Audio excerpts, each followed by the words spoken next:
I'm Lauren Green, and you're in the strategy room. Revelations that former Secretary of State Hillary Clinton used a private email account for government business is breathing new life into a congressional investigation on Benghazi as Republican critics look to find a potential connection.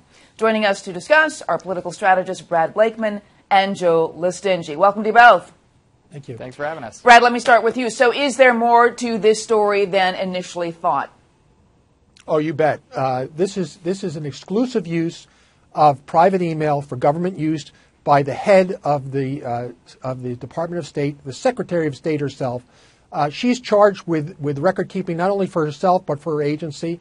Certainly violates the Records Act in not having an accurate and complete set of communications that are archived for the government purposes. This is really big, and I think this sinks Hillary in the end. And I think this is going to be Lois Lerner on steroids, because how do we know we've gotten all her emails? What servers was she using? How many emails? What were the responses? This story is about as big as it gets, and only going to get bigger as days go by. Joe, is this an overreaction? I appreciate Brad's opinion. I think he desperately wants this to sink her, but I don't think it is, and I do think it's an overreaction. Just to show you how effective the initial investigations into Benghazi and the Clintons have been, they've got 55,000 pages worth of emails, and not one of them happened to look at the from line on those emails and notice it was from a personal account. This is not illegal. This was not illegal when she was secretary, as long as she provides the records, which she is doing. Secretary Colin Powell did this as well. This is not unheard of. This is just trying to drum something up. So I actually think this is going to go away eventually. The Republican Investigative Committee will keep going after this because that's, I guess, what they do. And they'll try to sink her. But I think in the end, they're just emboldening her supporters that this is just another witch hunt. Okay, there's one thing to talk about Benghazi, because that's an investigation that is ongoing and they're trying to get more information about it. But does this controversy impact her potential 2016 run? I mean, does it show bad judgment? Because this is an account, the one that was hacked, the reason why we know about this. This is the one that was began in 2009. Well, she was being nominated for Secretary of State. So this isn't an account that she's had for years, like we all have them, and just want to keep using. So, Brad, does this impact her potential 2016 run?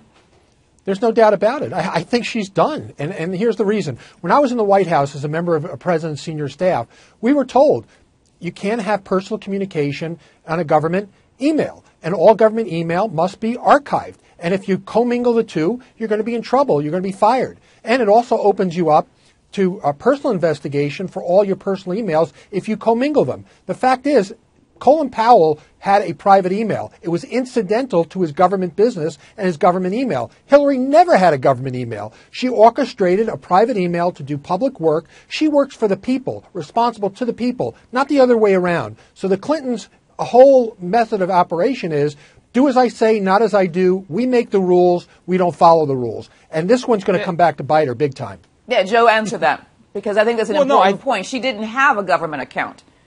Well, I actually don't think that statement is accurate. In fact, no one from State has actually come out to verify this. I have friends that worked at State. I worked at State for a little while, but they do not. An official needs to come out and clarify that, because I think she did actually have one. But I want to be very clear on this. This is where the law and practical life do not match up, and where the law is lagging. Brad made a great point. You can't do personal stuff on a government email. There wasn't laws that addressed doing government stuff from personal emails. That was before the law but she should know better, Joe. She's the Secretary of State. Every company out there has this same problem, and they deal with this every day, where you have people who happen to use a personal email address for this. As long as she provides the records, it doesn't matter. But it's and after the fact. fact. The law says. And that is what she's doing. She is providing the records. That is not what the law says. She's coming out with this. No, that's what the law said when she was secretary. No. It doesn't say no, it says it did now. Not. But when she was has secretary, an obligation. She has an provide obligation. with no timeline. Brad, I just want you to Brad's answer. right. Okay. Brad's right. She has to provide them, but there was no timeline in that law, and that was a big flaw. Talking about imperfect laws. So she is providing them. She's already provided 55,000 pages worth of emails. She is cooperating with this as much as it probably doesn't need to happen. She got caught. But we were under two wars with Colin Powell, and no one's requested his personal email addresses, even though he admitted he did the same thing. Okay, I want you to get your predictions, but both Brad and Joe, why don't you get your predictions? Does this situation have a short or long-term impact on Hillary Clinton? Brad, you go first. She's done. This is big and it's systemic, and it goes to the fact that as a leader of a department, one of the most important departments we have, if she didn't skirt the law in its wording, she certainly did it in the spirit. Okay, Joe, your take? I think it's short term. Obviously, this is not ideal for her candidacy. She doesn't want this to be the headline, but I think this eventually goes away. She provides the emails and everything that they want, and everything starts to fizzle away in the winch huts. They'll find issue Y or X or Z down the road. This is the way this has been going on since she was secretary. All right, I want to thank you very much, Brad and Joe. And for more on Hillary Clinton, stick with FoxNews.com. I'm Lauren Green, and thanks for watching.